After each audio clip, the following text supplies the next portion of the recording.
वाणी प्रचारणे निर्विशेष शून्यवादी पाश्चात्य देशतारणे श्री कृष्ण चैतन्य प्रभु नित्यानंद श्री द्वैत गदाधर शिवासदि गौर भक्तवृंद हरे Krishna Krishna Krishna Hare Hare Hare Ram Ram Ram Hare Hare. Text 30. Om Namo Bhagavate Vasudevaya. Om Namo Bhagavate Vasudevaya. Om Namo Bhagavate Vasudevaya. Om Namo Bhagavate Vasudevaya. Om Namo Bhagavate Vasudevaya. Om Namo Bhagavate Vasudevaya. Pathishu cha mugdha bhavena tatra tatra vishakamati pranaya bhara hridaya. Pathishu cha mugdha bhavena tatra tatra vishakatmati pranaya bhara hridaya. Pranaya bhara. Karpanyat skandheno dvahati evam utsanga urashi chadhayo palalayan mudam paramam avapa.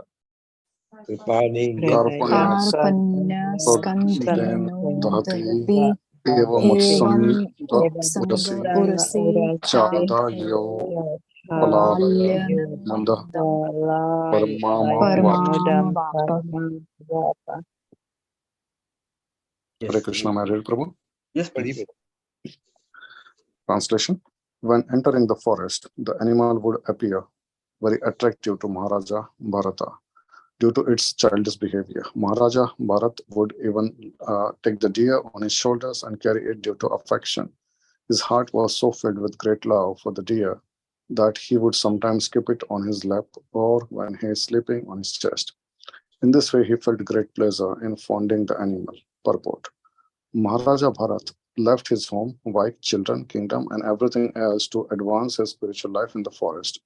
But again, he fell victim to material affection due to his attachment to an insignificant pet deer. What then was the use of his renouncing his family?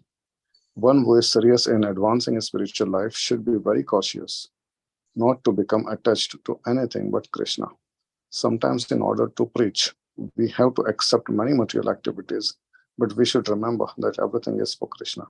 If we remember this, there is no chance of our being victimized by material activities. Thank you, Puji. Hare Krishna. Hare Krishna, thank you very much. So, yesterday's verses actually, there were 2 points that one has to pay very careful attention to.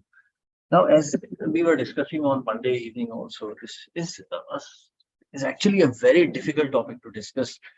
And I would also put it very frankly that this specifically is one of the most important topics for Grihasthas in particular.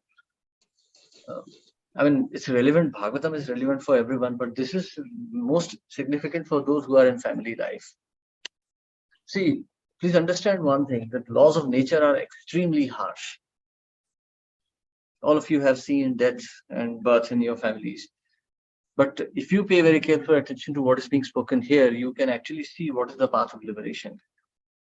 In yesterday's verse, we saw in text 9, we have seen Maharaj Bharat was thinking that the deer is helpless, that he has no one except for him. This is the same thinking that Arjuna also is having. In the first chapter of Bhagavad Gita, Arjuna is also compassionate towards his relatives. He's thinking that there are uncles, grandfathers, there are teachers, there are brothers, all the relatives. Then, I mean, it's not an etiquette to kill one's own family members, especially if they are elder. Then he goes beyond and he thinks about the consequences of such killing. That by killing such family members, eventually there would be a decline of religion in the society, women will become polluted, Varna Sankar would be born. In this way, everyone will go to hell, the forefathers would go to hell, and then we would be responsible for all of this. This was Arjuna's compassion. It was not even compassion, actually, it was qualified compassion, because Arjuna was thinking from the perspective of Dharma. So Maharaj Bharat here is also similarly thinking. So first he thinks that the deer is completely, it does not know anyone but me. Therefore, I should not be envious and think that for the deer, my own welfare will be destroyed. So it is not that Maharaj Bharat is just blindly attracted to the deer. He is considering the consequences. Actually, in the beginning, he is not even attracted to the deer. He's simply considering the consequences. So he says that, it's not moral for him to leave the deer. Now the deer has no one but me for his shelter. How can I let him go? So he's thinking like this. Even though one is in renounced order, one who is advanced certainly feels compassion for suffering living entities. One should certainly neglect his own personal interest, although they may be very important, to protect one who has surrendered. Now, you see, now you try to understand the subtlety. So Srila Prabhupada is saying, Tal labhayate dukhavat antaya sukham. As far as material happiness is concerned, that comes without effort, just as tribulations come without effort. In this material world, there is always an upheaval. If you look at the ocean, there are always troughs and crests. You know, it's not that ocean is having either a crest or a trough. Ocean is full of them all the time. If you take a big picture of the ocean and put a scale, you'll always see that the horizon is flat. Because the horizon is always full of crests and troughs, and eventually the whole surface, statistically speaking, remains flat. So just like that, material life remains as it is. There may be happiness and distress, but in the end, material life is always dukkhalayam. It's a home of unhappiness, home of misery. So likewise, a sadhu has to learn to tolerate. In the second chapter, Krishna is saying, Matra sparshastu kaunteya, shitoshna sukha dukkada, agama paino nityastam stitikshasva bharata. Learn to tolerate. Happiness and unhappiness will appear just like the seasons, like cold and heat. One has to learn to tolerate. Yam hina vivatchante te purusham purusharshava, samadukha sukham dhiram, somritatvaya kalpate. O best among men, the person who is not disturbed by happiness and distress is steady in both is certainly eligible for liberation. So that's the position that one has to learn to tolerate. They will come and go. You cannot mitigate unhappiness. So now, also one interesting thing. This is actually something that Keshavananda Prabhu was speaking 2-3 days before. You know, verses 6.20 to 23, where Krishna is talking about us yogi. Yatro paramate chittam niruddham yoga sevaya. Yatra chaivat manatmanam pashyan atmani tushyati. Sukham atyantikam yattad buddhi grahayam atindriyam. Veti yatra na chaivayam stitash chalati tattvata. So you see, the stage of perfection is called trance or samadhi, when one's mind is completely restrained from material mental activities by the practice of yoga. This is characterized by one's ability to see the self by the pure mind and to relish and rejoice in the self. In that joyous state, one is situated in boundless transcendental happiness and enjoys himself through transcendental senses. Established thus, one never departs from the truth, and upon gaining this, he thinks there is no greater gain. Being situated in such a position, one is never shaken, even in the midst of greatest difficulty. This indeed is actual freedom from all miseries arising from material contact. Miseries arising from material contact. This material world is full of miseries. One has to learn. One has to learn to, mitigate them. One cannot mitigate all of them. One cannot solve the problems of this world. So the word important is niruddham yoga sevaya. Restrained from matter, niruddham, restrained from matter. So, the word actually, Keshavan Prabhu is also explaining, the word nirodha means, restraining oneself, or rather prohibition. That's the most important thing, restraining oneself from matter. That means happiness, distress, compassion, love, everything. So day before yesterday, we were discussing about family affairs. In family affairs, we'll meet family members are individual living entities. They have their own consciousness. And everyone has independent free will. So they will be, some of them would be good, some of them would be bad. Some of them would be devotional, some would be non-devotional. We have to learn how to simply observe them. One has to just simply learn how to observe them without getting actually involved. So you see here, Maharaj Bharat's situation. Now just meditate on this, how similar it is to ourselves. The great king Maharaj Bharat began to think, alas, this helpless young deer, by the force of time, an agent of the Supreme Personality of Godhead, has now lost its relatives and friends and has taken shelter of me. So then he says, this due to attachment for deer, Maharaj Bharat lay down with it, walked about with it, bathed with it, and even ate with it. Thus his heart became bound to the deer in affection. So in the beginning, it was compassion which turned into affection. So when Maharaj Bharat wanted to enter the forest to collect kusha, grass, flowers, wood, leaves, fruits, roots, and water, he would fear that dogs, jackals, tigers, and other ferocious animals might kill the deer. He would therefore always take the deer with him when entering the forest. So you see, in this way, Bharat's compassion turned into affection. So you see, Dhayato Vishayana Pumpsha Sangasteshu Pajayate. We think, oh, my mother is old, my father is old, my wife is young, my son is so helpless, and we become entangled. We have already discussed about children, but the same thing applies to all our relations. These relations are nothing but illusion. Everything is an illusion. And when this illusion is over, you are bound to suffer a lot. And not only that, this illusion binds you to more suffering. It binds you to more illusion. Just as we have seen the case of Maharaj Agnidra, that he meditated upon Purvachitti, and he joined her in Pitraloka. Or we see the example of Maharaj, what was his name, who was bound to Urvashi. Now I'm just forgetting. We're going to see that later in Bhagavatam. Another king. So you see, one misery binds one to another misery. Obviously, if someone is a married man, he's definitely bound to suffer in the relationship. And then by meditating on that, he creates further misery. So if one becomes attached to family members, this binds us more to family life. And after death, we are bound to take another family, which will become a cause of further misery. And as we know, that materialistic family life means we have to commit sinful activities, knowingly or unknowingly. By committing sinful activities further and further, we become more and more entangled. And in this way, we become bound to material world and will descend to the lowest regions of material universes. So we see here this so-called material compassion is actually the cause of downfall. That doesn't mean that a devotee becomes hard-hearted, as we are seeing in the 6th chapter of Bhagavad Gita. See, one becomes established, thus one never departs from truth. So one has to be joyful in transcendence. One has to be 24 hours engaged in Krishna consciousness. In that consciousness, one can escape this material world. Otherwise, one will become hard-hearted and materialistic. And one's position in the material world would be further degraded. So please try to understand the nuances of dharma. Compassion is certainly the best amongst the material qualities. But when it comes to devotional service, even the so-called compassion is actually detrimental to further advancement. However, one has to give up this compassion only when one is completely situated in Krishna consciousness, not before that. So please try to understand the subtleties of dharma here. Compassion should be done only as much as is necessary, not beyond that. Beyond that, it becomes a cause of bondage.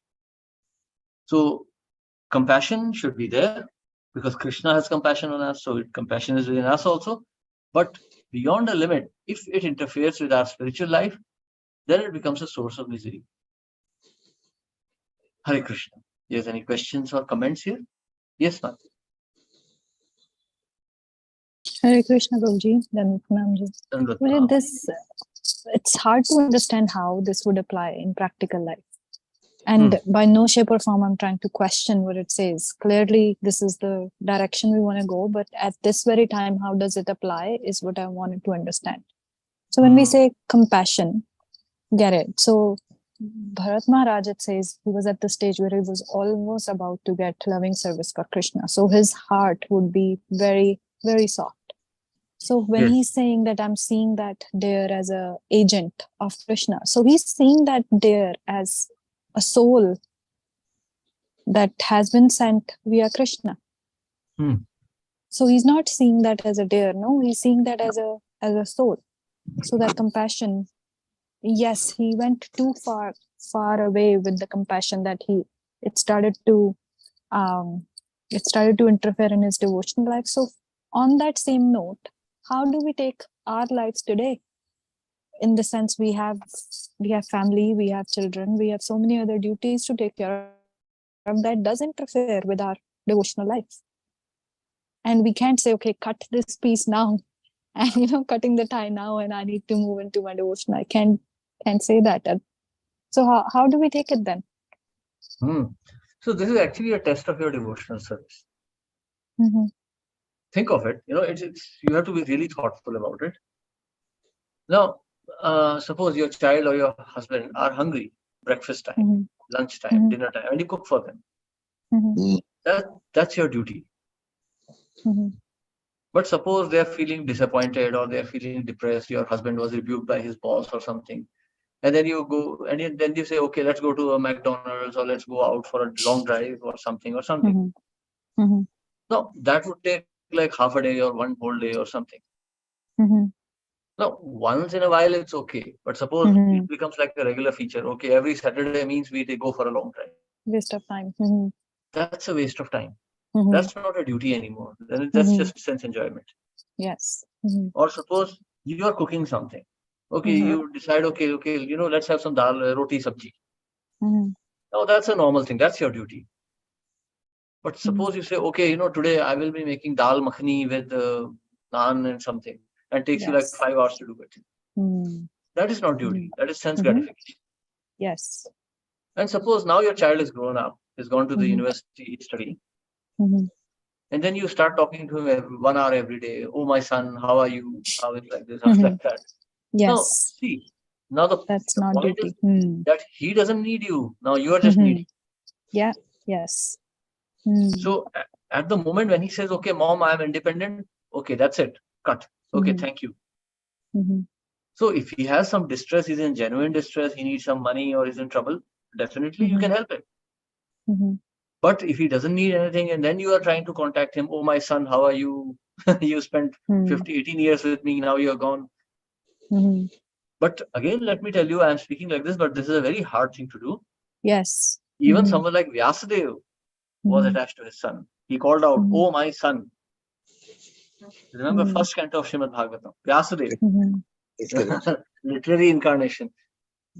So this is how strongly these ties, this is how strong these ties are. And that's the reason why Shukdev Goswami did not stay in the family. He took birth after 16 years. And then he didn't stay at home. He just walked away. That as soon as I see my mother and father, I would immediately become attached by tied down by the bonds of affection. So I'll leave immediately. And his father was Vyasadeva. Of course, Shukdev Goswami again went and met Vyasadeva. He was there when Bhagavatam was being recited. So certainly, but that was like then a spiritual connection. Then that was no longer a father-son relationship. But we should understand that this is the source of our trouble. Like someone goes to a hospital and the doctor says, hey, there's a tumor in your intestine. The doctor doesn't just simply open it up and pull it out. Because the tumor is literally a part of the body. But at the same time, it is killing the body. So these family relations are also a part of us, but they are literally killing us. So this is our test of our, this is a test of our Krishna consciousness.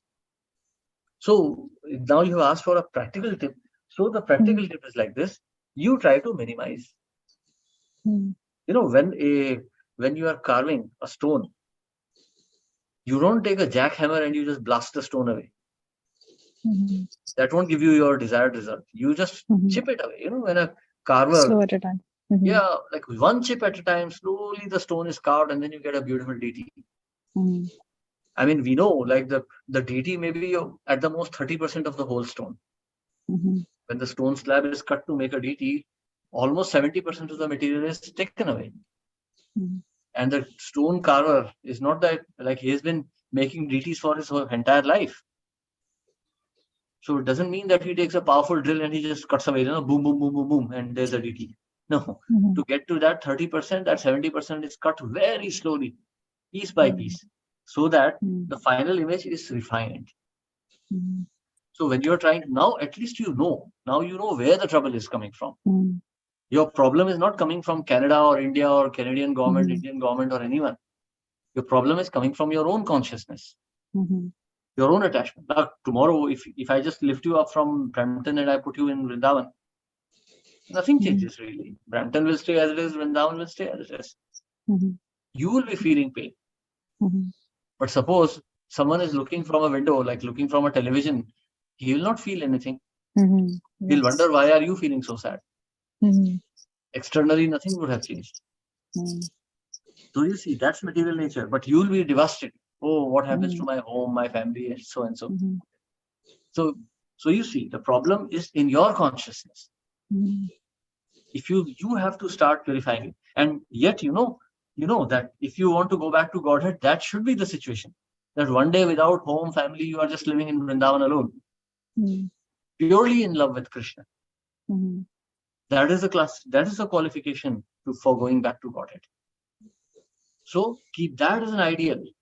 In Nectar of Devotion, the first chapter, Srila Rupa Goswami mentions that in the early stage of bhakti, Shantras, the first symptom of devotion is that a devotee thinks, alas, my condition, I am attached to home, family, and such encumbrances. When will that day come when I would just wander in the streets of Vrindavan without clothes, without any considerations, only thinking of Krishna? Mhm. So that is establishment of Shantaras. The attachments are still there, but a devotee is regretting them. Mhm. He doesn't want them at all. He wants to be free from attachments.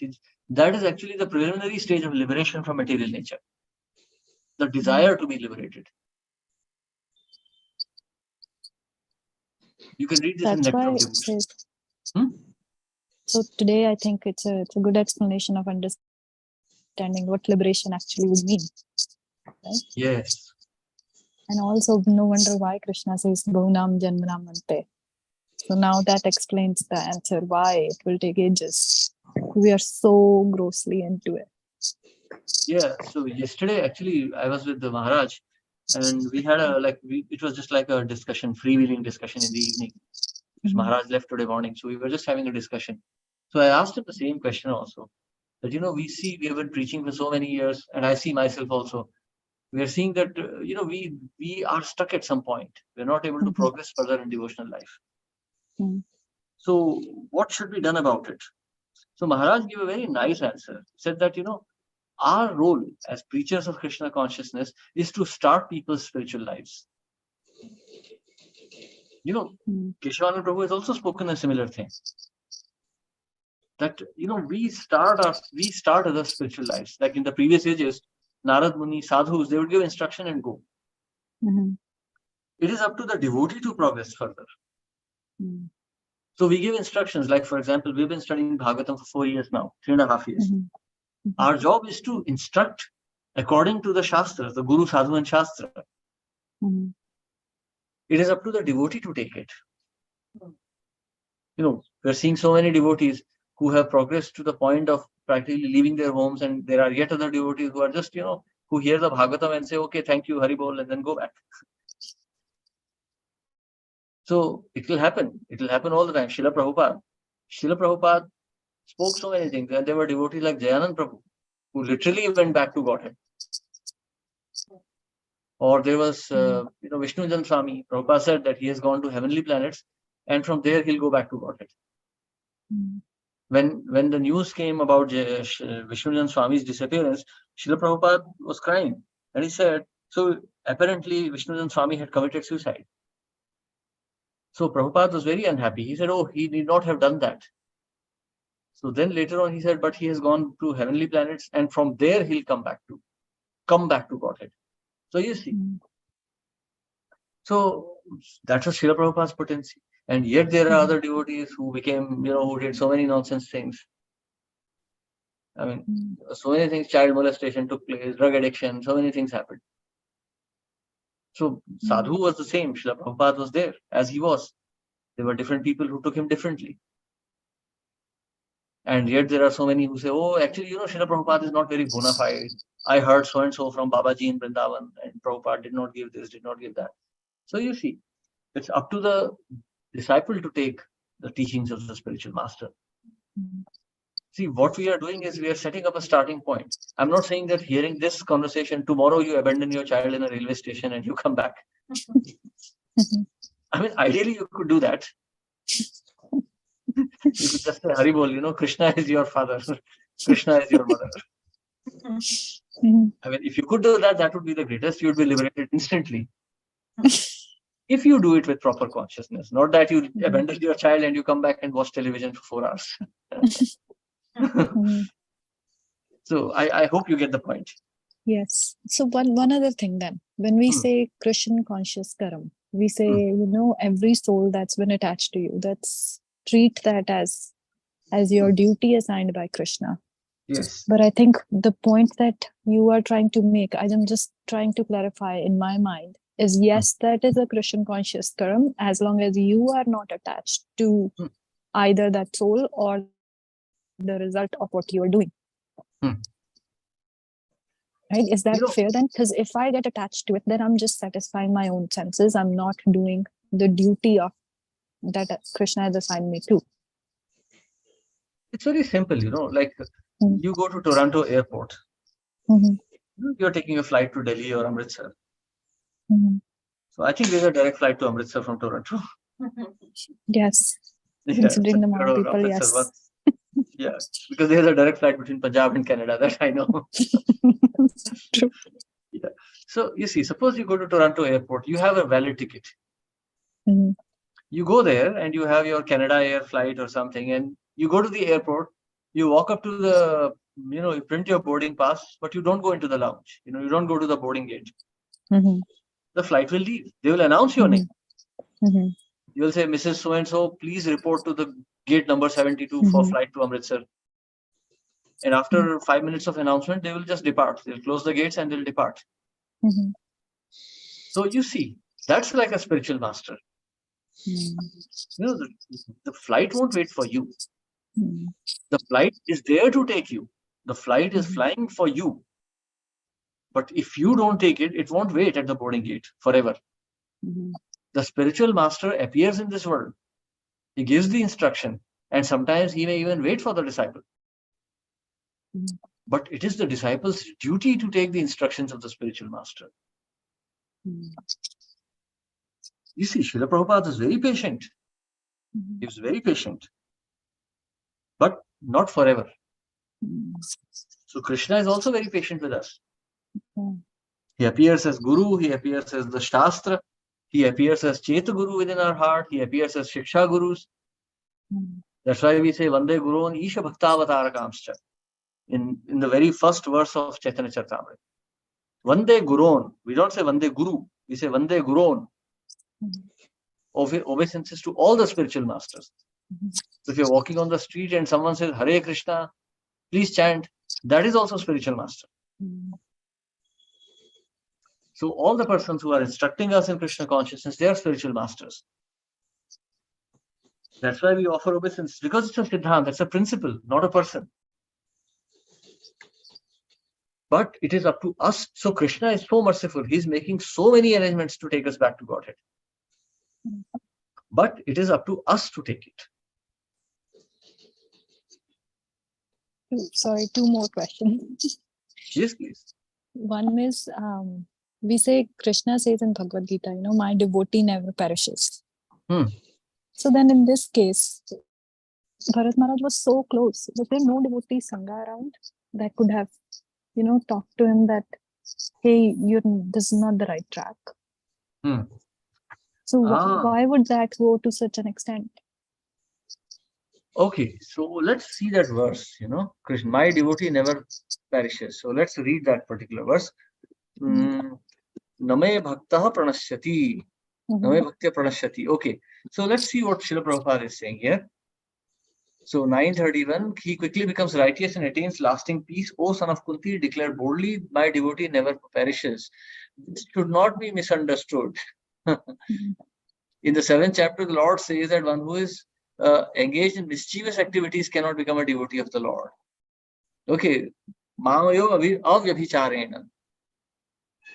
So, you see, one should see, therefore, the chanting of Hare Krishna should be continued without stoppage.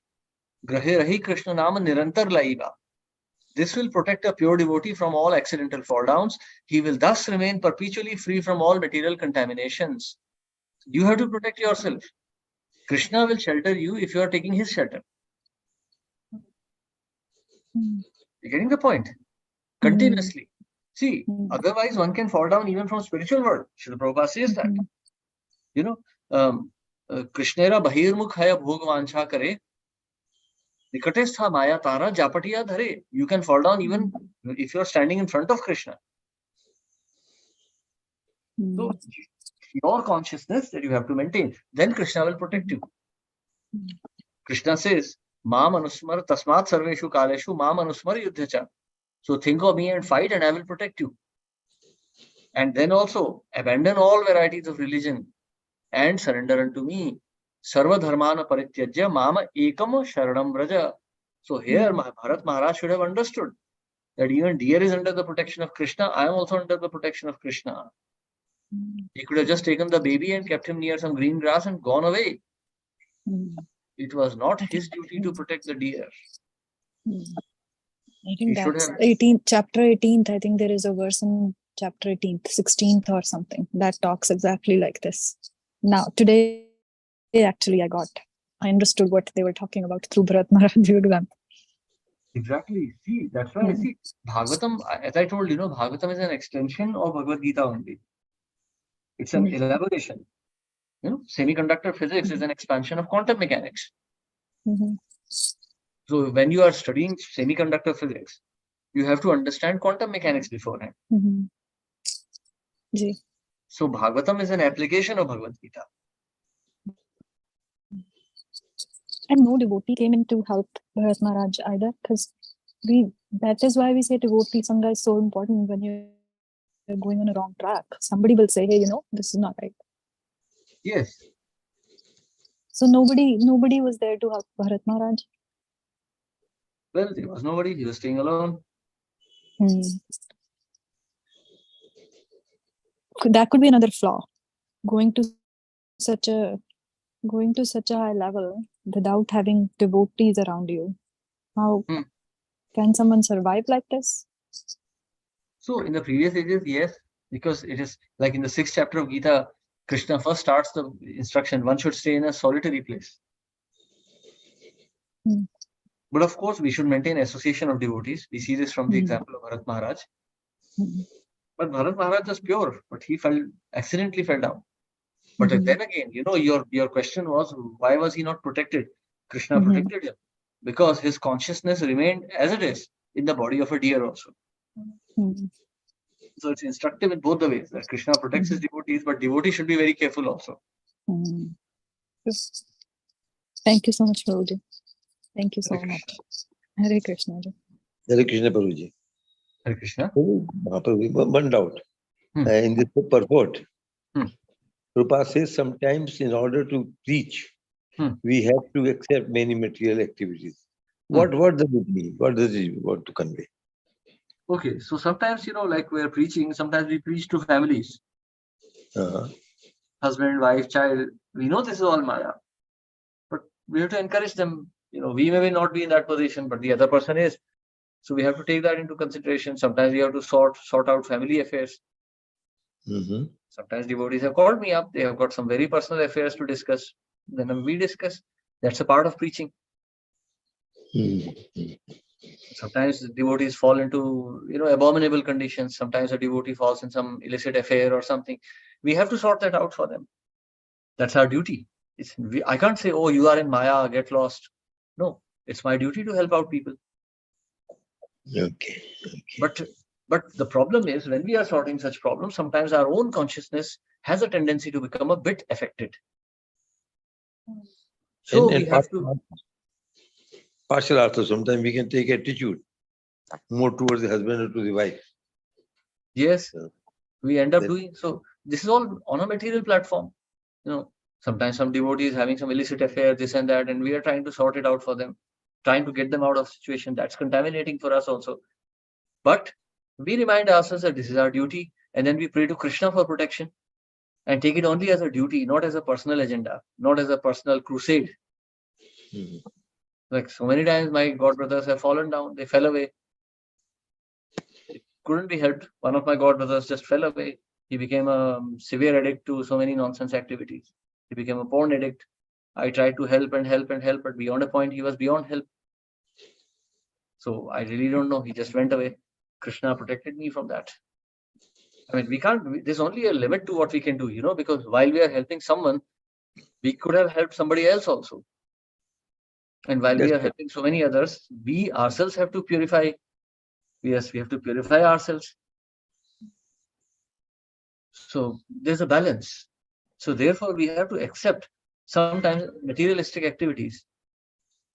There's one devotee, we are helping his children. And his children are not really devotees, but we are helping them with their education and other things. Simply so that the devotee can be peaceful in mind and practice devotional service. So I've told him, I said, see, Prabhu, I'm spending so much time on your kids. Now you please help me in preaching. So that's the kind of exchange we have. Preaching is probably not that easy, no? You cannot pass it to everyone. No, it's very difficult. That's why a preacher has to be very intelligent. No, you have to be and you have to take a lot of help from others also. You can't do it alone. So we have to think, what is the objective? If I'm helping some children's education, like some devotee's child's education, I'm not interested in making their child an engineer or a doctor. That's not my objective. My objective is to see that the child is okay so that the devotee is peaceful to serve Krishna. If the devotee is becoming materialistic, then that's a useless waste of time. So we have to ensure that the devotee is able to render his devotional service for which we are helping his child. Okay, that's good. So we have to see that his devotional service is going on nicely. Yeah. Sometimes it can be so intense that we may get affected ourselves. Absolutely. Bharat Maharaj was exactly the same thing. Absolutely. So we have to, see how to carefully balance this. Correct. Hare Krishna. Yes. Anyone else has any question or comment? Okay, so we stop here today. So tomorrow we'll start a little early so that we can take more. Unfortunately, we've just been able to do 2 verses in 2 days. I mean, Monday and today. We'll try to proceed faster. This chapter will finish because next chapter is where Maharaj Bharat will give his instructions. Very good. Okay, so we'll continue tomorrow. Thank you very much. Hare Krishna. Srila Prabhupada ki jai. Thank you, Prabhuji. Hare Krishna. Thank you. Thank you. Thank you, Prabhuji. Thank you, Prabhuji. Thank you very much, Prabhuji. Thank you. Hare Krishna. Sorry, Thank you so much. Hare Krishna. Thank you. Dandavat Pranam. And my apology, I hijacked the entire session today. No, it's okay. It's useful for others also. You helping us. Those were some of the questions. These are very difficult topics, and actually why I'm spending so much time on this is that most of our grahasthas are now quite senior by age, 40 plus, 50 plus. Not exactly young couples who should be romantically entangled and stuff. At this stage, they should seriously think about their spiritual progress. I spoke to Maharaj yesterday about this thing, and he said, no, it's very difficult to break the affection of mother and child. But at some point, we have to break it. Otherwise, we will fall down. And this affection will be broken one day, When your child just leaves and goes away and doesn't call you, then you will feel extremely pained. Very painful. It's very painful when the child doesn't, because the child doesn't feel the same affection for you. Don't get me wrong on this. Very true. He's another jiva. You think you are his mother. You are his mother. But, he doesn't think of himself as your child. Beyond a point, he will be his independent personality. But one thing that has helped me, like I'm sharing my personal experience here with you. See, when my own mother was detected with the terminal condition, I mean, doctors were giving so many hopes, we'll do this, homeopathy, this and that, but I knew this was not going to work. So at that point, I just started focusing on my chanting. Focusing as in literally focusing. Thinking of what I am chanting. What am I doing this for? And I was praying and praying and praying. I was sitting in a bus and I was praying. I was in a train, I was praying and that helped me a lot. Otherwise, this pain becomes unbearable and you will, trust me, you'll even end up giving your life for it. Same thing happened with my mother. She was diagnosed with idiopathic lung fibrosis, IPF, and ILF, actually it's called pulmonary fibrosis, IPF. And not only that, this disease was actually scleroderma. Scleroderma and IPF come from a combination of emotions. According to the theory of homeopathy, they come from the emotion of letting go and loneliness. So you see, literally she died due to loneliness. You're getting my point? So you see, I'm not just speaking from because I'm also speaking from medical point of view. It can be actually dangerous to your life. So you think of Krishna as your only shelter. He is your mother. See, remember, your parents are old and they are in India. And you will be facing the same situation which I faced. I mean, I'm saying because, that's the law of nature. Yes. And you won't be, and that will be severe because, in your case, it will be double the problem because I'm just a man. You have a child also. You are a mother also. You are a mother and you have a mother. Yeah. And that's the worst thing in the material life. Both ways. See, I'm not blaming you for it because you took it up. You took this situation at a time when you were not aware of spiritual life. And you thought that this was the source of your happiness. But unfortunately, that is now a part of your consciousness, a very strong part of your consciousness. Yes. But still, you will have to give it up one day. And that is going to be extremely painful because a woman's emotions, emotion of a person in a woman's body are much stronger than a man's emotions. Yes. That's the nature of consciousness. That's how material nature works. I was just studying this, today, Prashna Upanishad. And there, the great sage is explaining the same thing. He's saying that emotions are also a part of matter. Yes, this subtle senses, including the mind, they are also matter. They are not imagination. They are a real thing. So this matter in case of a female is different from the matter in case of a male. So we have to understand, we may talk about female equality and other things, but from a spiritual perspective, we should understand that they are entirely different. You may be equal to a man when it comes to driving a car or becoming an engineer, scientist, whatever. That's material. But from a spiritual perspective, these things are different. So we should work accordingly. So especially females, they should chant more cautiously. Men are detached a little bit by nature itself. Women are not. Women are designed not to be detached. Yes. Getting it? Yes. No, I can picture myself in certain even minimal situations. I can see myself, what you're saying. Yeah. So just to help you out with this situation, imagine yourself, we call it thought projection in Reiki and all. This is just like a hypothetical situation. Just take an assumption. Imagine that you are a brahmachari in your previous life. You unfortunately thought of a woman and you became a woman in this life. Now try to recollect your previous life and just get out of this situation.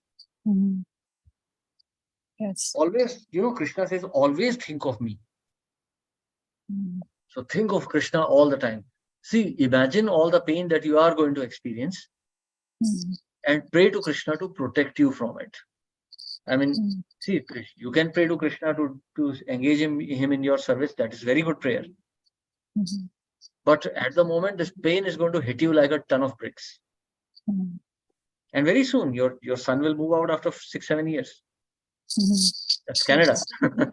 And immediately you will face all the situations. Let me put you in a situation which you are able to understand. Now look at your mother-in-law. Okay, now she's the kind of lady that she is. Now imagine a situation when you and your husband are moving out of your house. That lady would be like walking on coals like that, because she can't imagine her son rebelling against her. It's not just a question of control, it's a question of affection also. Yes. Yeah. She doesn't hate you because of what you are. No, I get it. Yeah, I'm experiencing that today. Clearly. Mhm. She hates you Mhm. because you are married to her son. Yes. Yes. If you would have met on the streets of Punjab just like that, she would have probably been very affectionate to you. Mhm. She hates you only because you are married to her son. Mhm. And she thinks that your husband's affection has been shared between you and her. Mhm. Yeah. You're getting the point? Mhm. That's Mhm. her thinking. Mhm. That will help you understand what she is feeling also. Mhm. And when you deal with her. Mhm. So, so this is material affection, unnecessary. She should understand the son is grown up, he will get married, Mhm. but she can't. Mhm. So Yeah. you are also going to experience similar emotion in a The different same way. thing. Mhm. Mhm. Of course, you have True. been chanting so much and reading so much, so it won't hit you with that intensity. Mhm. There will be a difference. For her, it's like a tsunami. Mhm. For you, it will be just like a Mhm. tidal wave. Mhm. It will come. Anyhow, it will It will come. come. Mhm. Yeah, Mhm. but it will be like a mild wave. Like you see those Mhm. South India beaches. Mhm. Sometimes a small I wave tell you comes. today, Hmm. even a small example, because that's why I was saying I can picture myself. The other day, Siddharth went, I think, to, I forgot, we went somewhere. He came back. Normally, he comes back, he lets me know everything went fine and I'm good to go. That's all I need to know. Everything was good. So that day, he forgot to come upstairs and tell me. And I am thinking in my mind, what happened? Hope everything is okay. Just the bare minimum of him telling everything went fine was so important for me that I could not focus on anything else. Yeah, see? Right? So then when you were sharing this, I can picture myself like there was nothing. Like there was nothing. I knew everything was going to go fine anyways. So why was I so worried? Here I could picture myself how badly engrossed, deeply engrossed I am. Absolutely. Everyone is. Every one of us is. Mm-hmm. So we just try to get out of these situations. We have to pull ourselves out. Mm-hmm. See, at this stage, it's nice and fine to pray to Krishna to protect us, to give us devotional strength and everything. Mm-hmm. But you should also pray to Krishna to free you from these emotions. Mm-hmm. Free you from these emotions which are distracting you from your real purpose of life. Mm-hmm. So you pray to Krishna. Gigi, go ahead. Yeah. So you pray to Krishna. Krishna, please protect me from these family affections. You see, Kunti Maharani prays the same way. So it's Yashoda Maiya did the same thing. Now, today I understood why Yashoda Maiya said the same thing. Yeah, free us from these affections. These are entanglements. Our only love is Krishna, but we have forgotten and we are caught up in so many things. So just chant and chant. Chanting should be very meaningful chanting, very focused chanting. Pray to Krishna for so many other ways. Krishna, protect me from this. We're going to see Hansa Guhya prayers or Narayana Kavach prayers, where the devotees are asking for protection in so many ways. That will help us. So Krishna understands our consciousness. Krishna knows what is best for us, but it is nice, if you talk to Krishna also. That becomes more personal. It's not that we want something from Krishna, but it helps us develop a more personal relationship with Krishna. That way, when we look back in our life and we think that Krishna has protected me in that situation, we feel more affection for him. That I was in such a situation, Krishna saved me. Therefore, I can understand that Krishna is actually hearing me. Yes. That itself, so it may appear like a materialistic prayer, but it will actually help you shape your consciousness. It's actually helping you get closer to Krishna. Very true. Thank you so much, Prabhuji. That was very helpful. So thank you. Hare Krishna. So of course we didn't discuss it in public today, but our Lisa Mataji has also gotten, the connection with Maharaj, and she was very happy. Yes, very nice. That's very nice to hear. And you saw, and you see that today she was sounding very different when she was pronouncing the verses. Yes, there was excitement. When I talked to her today, there was excitement there. So even asking questions and all when we were doing the reading, so it was more alive, I would say. So So Yes. I would, I would request you to keep in touch with her. Just message her, show her that she's not alone. Yes. That is also devotional service. Yes. No, I will do that, certainly. Yeah, just Certainly. message her, Hare Krishna, this and that. No, we'll do that.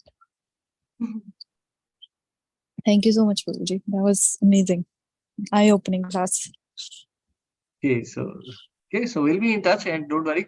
And we should start our weekly discussions now, because you are now looking for initiation. So we should have these kind of discussions. August se shuru karte hain. August se things will set up. Sorry. Yeah, because see, these are some things like today we discussed, but it's better to discuss them in a private session. We can also do this because now you should be seriously thinking about takeoff. Now your takeoff time has started. You are no longer in the airport. Now you are in the runway. You're on a takeoff roll. So you should be prepared, because you see, Maharaj has many disciples, many Grihastha disciples. I've in my life met many Grihasthas. I'm a Grihastha myself. But I have seen that somewhere down the line, Grihasthas take it a bit too easy.